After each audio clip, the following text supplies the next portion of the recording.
Olá a todos, boa noite mais uma vez. Vamos começar a nossa aula de hoje, nossa última aula da semana, para você ficar livre de mim até segunda-feira que vem. Ter um bom tempo de intervalo, de respiração e de sossego, de certa forma. Na aula de ontem, nós estávamos falando sobre as classificações do litisconsórcio e chegamos até a classificação do litisconsórcio unitário e não unitário. Só que eu tinha deixado para trás a classificação do litisconsórcio facultativo. Então, vamos retomar isso aqui para realmente fazer um apanhado e finalizar a ideia das partes, porque daí nós encerramos a matéria partes como primeiro elemento da ação e vamos para o segundo elemento, que é causa de pedir. Então, sempre caminhando pouco a pouco aí nessa estruturação. Então, vamos lá, gente. Só uma pessoa aqui que eu tenho que aceitar. Dentro da classificação, nós vimos que existem várias classificações sobre litisconsórcio e nós vimos também que litisconsórcio nada mais é que a pluralidade de partes dentro de um mesmo polo processual. Então, vários autores ou vários réus ou vários autores e vários réus. Pluralidade de partes nós chamamos de litisconsórcio. E essas pessoas que de maneira plural estão identificadas como autoras ou como réis de um processo, elas são litisconsortes. Então, se eu tenho um processo com 3 réus, os réus são litisconsortes. E porque estão em uma situação de litisconsórcio.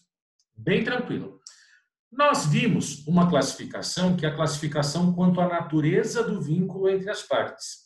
E dentro dessa classificação, nós estudamos o litisconsórcio necessário, que é o que a gente pode chamar também de litisconsórcio obrigatório, e vimos que o litisconsórcio necessário é aquela situação em que eu sou obrigado a formar litisconsórcio, porque do contrário, se eu não formar, o juiz vai mandar eu emendar a petição inicial, que é corrigir a petição inicial. E se eu não corrigir a petição inicial, eu tenho o indeferimento da inicial. E esse indeferimento gera a extinção do processo. Então, o processo será arquivado sem resolução de mérito, porque o juiz não vai dizer quem está certo e quem está errado, mas perdeu-se um processo, o processo foi arquivado, e se tem um prejuízo em torno disso, a gente tem custo processual, existem consequências. Então, litisconsórcio necessário é o obrigatório, vimos isso ontem. E sabemos também que o necessário se divide em 2, porque ele pode ser necessário por disposição legal, então a lei deixa claro e obriga a formação do litisconsórcio, ou ele pode ser necessário pela natureza da relação jurídica. Então, nessa perspectiva, nós temos litisconsórcio necessário quando a lei determina que seja formado um litisconsórcio ou quando a lide, por sua natureza, exige a produção do litisconsórcio. Então, nós trabalhamos com vários exemplos, ações possessórias, a questão da uso capião, ação que discute direito real imobiliário, tudo isso está no seu material, como exemplo de litisconsórcio necessário por disposição legal. E vimos também o litisconsórcio necessário pela natureza da lide, pela natureza da ação. E aí comentamos como ação de partilha, ação de nulidade de casamento, ação de dissolução de sociedade. Então, são exemplos de litisconsórcio necessário pela natureza da lide. E o que é isso? Aqui, a lei não diz nada sobre eu ter que formar litisconsórcio. Mas, quando eu olho para o processo, quando eu olho para o tipo de demanda que eu tenho diante de mim, é impossível não formar litisconsórcio. Porque nós estamos com um processo que vai atingir essas pessoas. Então, se eu sou herdeiro juntamente com 3 pessoas, e nós não chegamos num acordo sobre como vamos partilhar o bem, eu terei que entrar com uma ação de partilha contra as 3 pessoas. Não tem como eu colocar só um dos herdeiros, além de mim, e deixar os outros 2 de fora.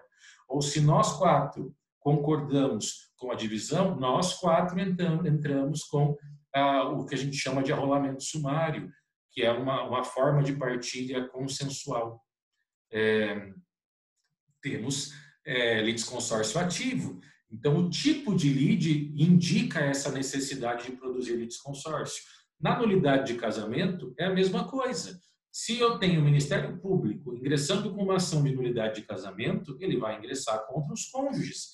Não tem cabimento o Ministério Público ingressar com uma ação de nulidade de casamento em face da esposa, da cônjuge virago, né?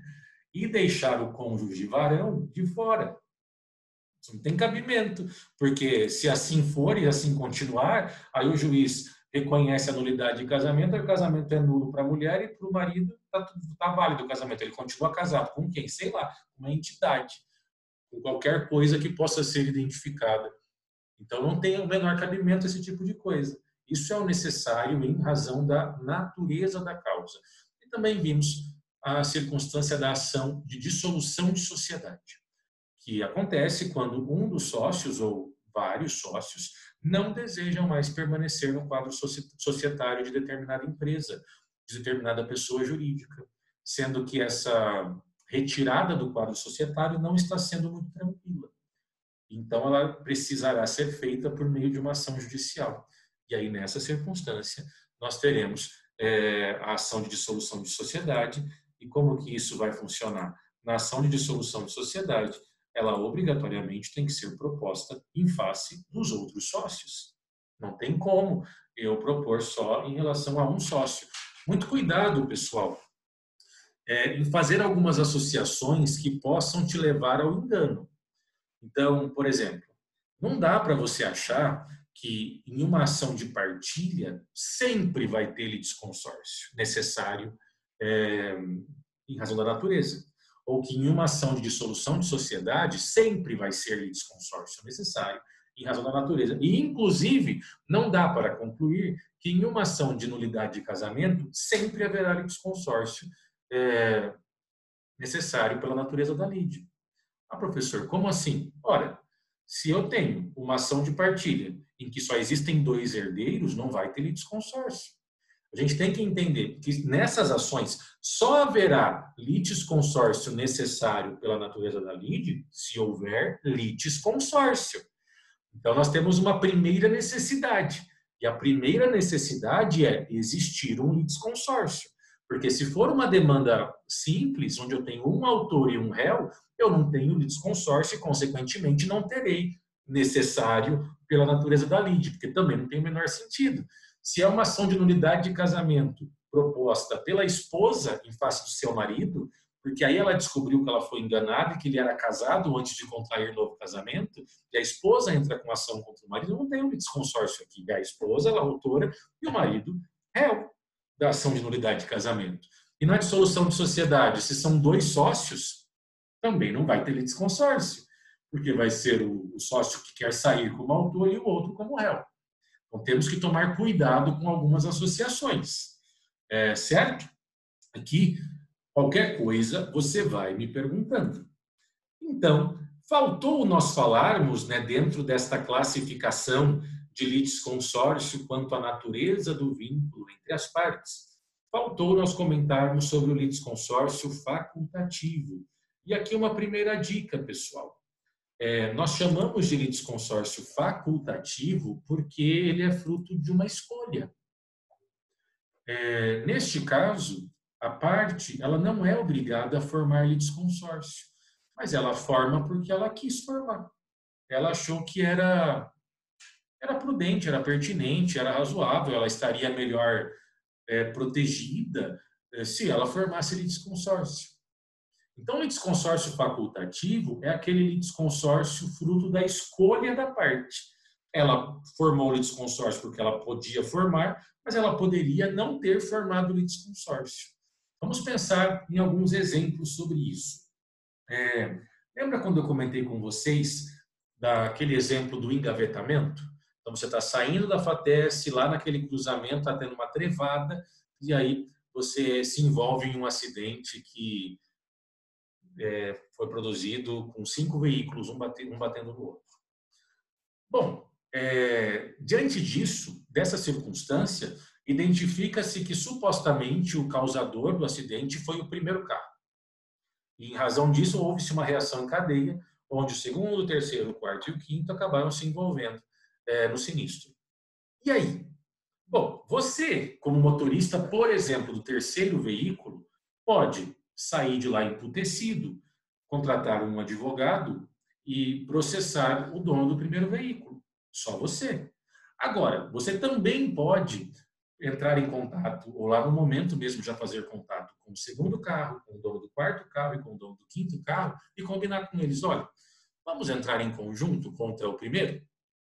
Aí a gente divide o valor referente ao custo do processo, ao custo do advogado. E aí entram os 5 contra o dono do primeiro carro. Formou-se litisconsórcio ativo.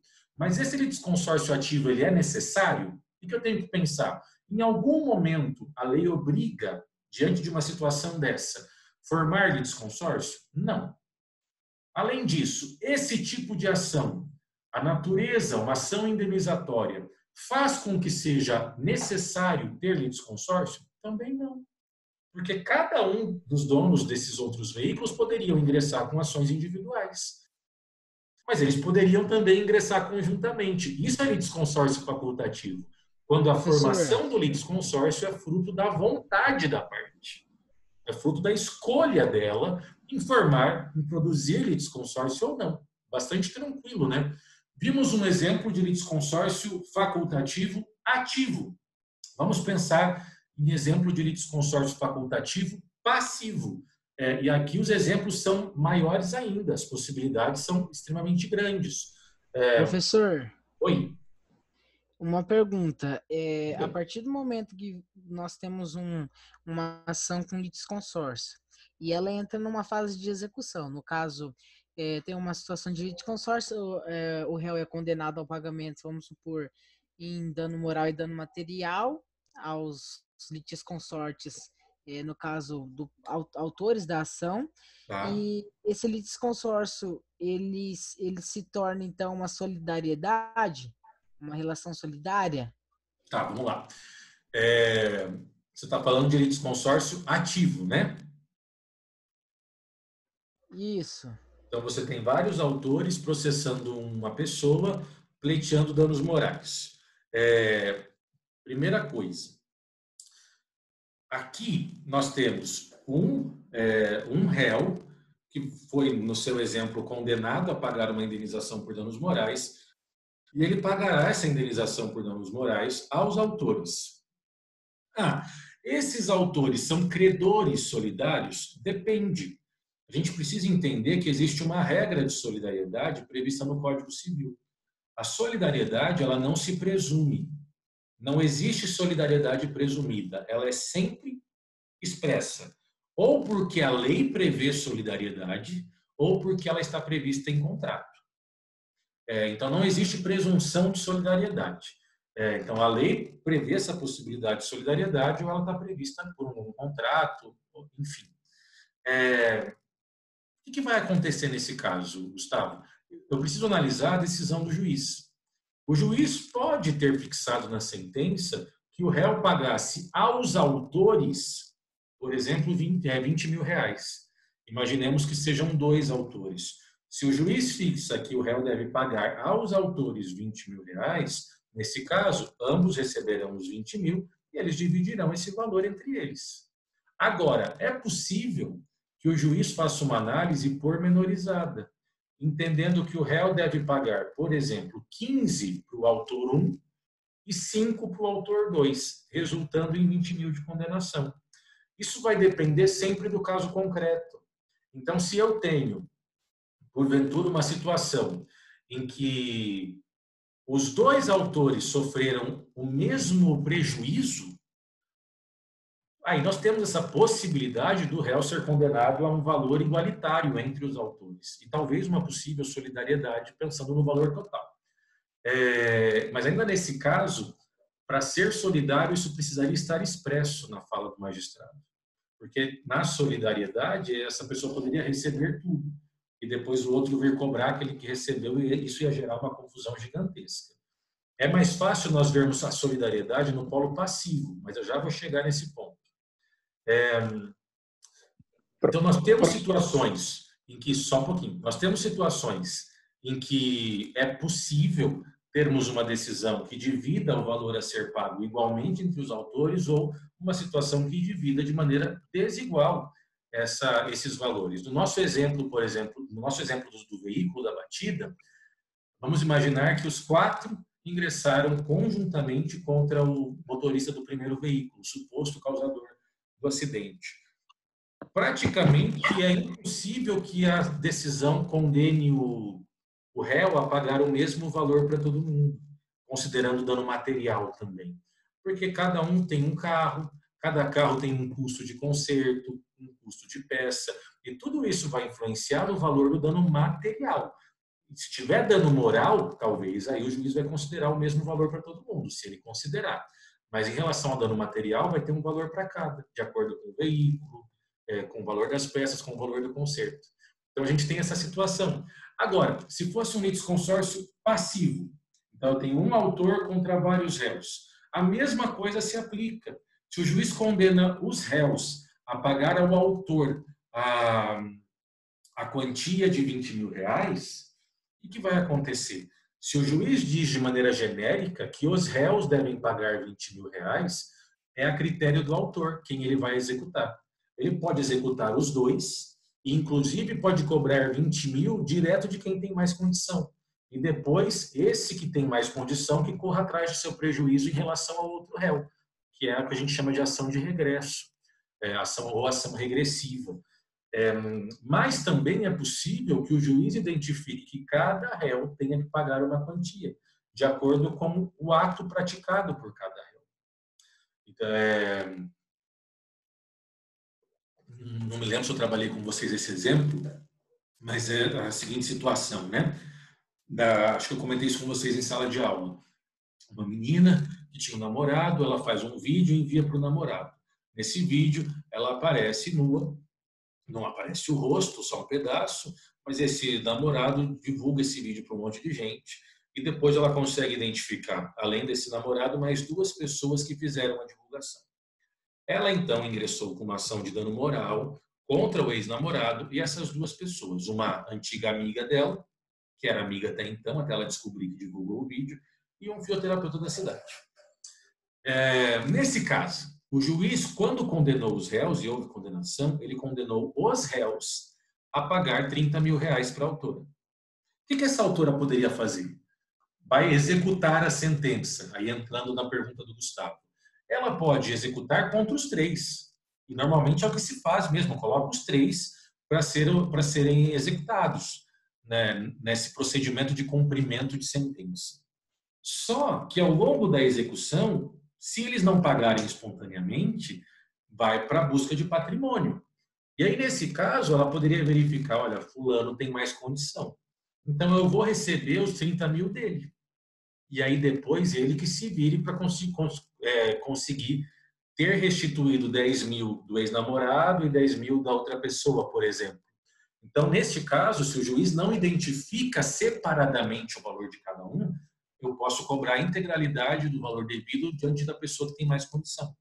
Mas nós temos situações em que o juiz identifica valores distintos. Por exemplo, nesse caso, o juiz identificou 30 mil reais. Mas ele fez o seguinte, 30 mil reais, 10 mil para cada um. Cada um ficou condenado a pagar 10 mil reais. Aqui não tem solidariedade. Então, eu tenho que cobrar de cada um 10 mil. Se tem um que não tem condição, não conseguir pegar nada, não vai ter efetividade diante dessa pessoa. Não vou conseguir pegar aquilo que deu certo. Agora, se o juiz falasse, condeno os réus a pagar 30 mil reais, aí nós temos uma possibilidade de solidariedade. Vai depender muito de como a sentença ela estabelece, né, a sua parte dispositiva. O que é a parte dispositiva? A gente vai estudar isso, mas a sentença ela é estruturada em 3 momentos. Assim como a petição inicial ela possui aqueles requisitos do artigo 319, a sentença também possui requisitos. E nós temos 3 requisitos, que são 3 momentos da sentença. A primeira parte se chama relatório, que, como o próprio nome diz, se destina a resumir o processo, tudo que aconteceu. Então, o autor ingressou com uma ação de blá, blá, blá. No dia tal, o réu foi citado. no dia tal ocorreu a audiência de conciliação, tendo a tentativa de conciliação resultado infrutífera, no dia tal o réu apresentou contestação, e assim vai. Depois nós temos o segundo momento da sentença, que se chama fundamentação. E aqui é onde o juiz vai apresentar as razões do seu convencimento e também expor o fundamento jurídico do caminho teórico e argumentativo que ele está traçando. Aqui é onde ele vai colocar quais os artigos que ele está usando, eventual decisão, acordo no tribunal e tudo mais. E, por fim, a última parte da sentença se chama parte dispositiva. O que é a parte dispositiva? É quando o juiz diz, diante do exposto, julgo procedente o pedido formulado pelo autor para o fim de condenar o réu na quantia de tantos mil reais, atualizado de determinada forma, enfim. A consequência da sentença é a parte dispositiva. Diante de qualquer processo que fixa uma indenização em circunstância de litisconsórcio, eu vou precisar verificar a sentença. A maneira como o juiz estabeleceu ou construiu essa sentença vai dizer se existe ali uma solidariedade ou não. Entendeu, Gustavo?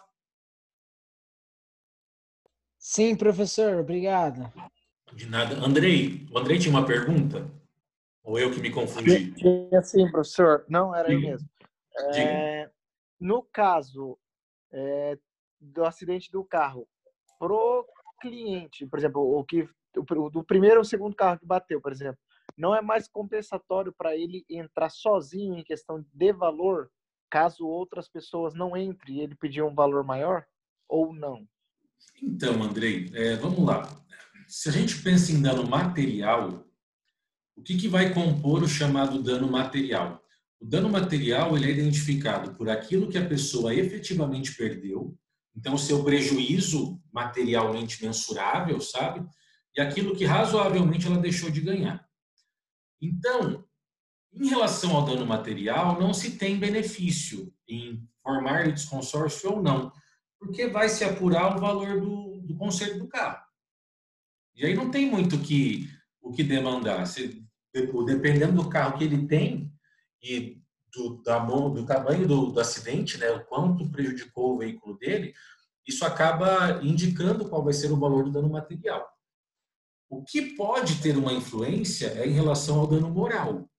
Se eu tenho um processo com vários autores, existe sim uma possibilidade do dano moral ser reduzido, se ele for fixado. Por quê? Porque nós temos aquele parâmetro de fixação do dano moral, onde o dano moral ele não pode, ele tem que ser um valor que gere uma punição para a pessoa que praticou o ilícito, mas ele também não pode gerar enriquecimento para quem está recebendo. Então, o juiz, ao fixar dano moral, ele vai analisar a condição de quem vai pagar, porque é analisando a condição do pagador que ele vai chegar ao valor que ele entende como suficiente para puni-lo. Então, vamos imaginar uma pessoa que tem um patrimônio de 2 milhões de reais e que ganhe 30 mil reais por mês. Um dano moral de R$1.000, muito provavelmente, não vai surtir o efeito de punição. Então, vai ser analisada a condição de quem está pagando para fixar o valor. Quanto mais pessoas eu tenho para receber esse dano moral, mais vai ser diluído esse valor. Porque vai se pensar de uma maneira global. Então, diante da situação dele, eu acho que é razoável pagar, por exemplo, 10 mil reais. Se eu tenho lá 5 pessoas para receber, vai ser muito difícil o juiz dar 10 mil para cada um, se ele verificar que a pessoa realmente é um lascado da vida. Então, nesse aspecto, referente ao dano moral, existe sim essa possibilidade de uma ação individual ter um efeito melhor. Mas isso na teoria, tá, Andrei? Na prática, é extremamente difícil acidente de trânsito gerar dano moral.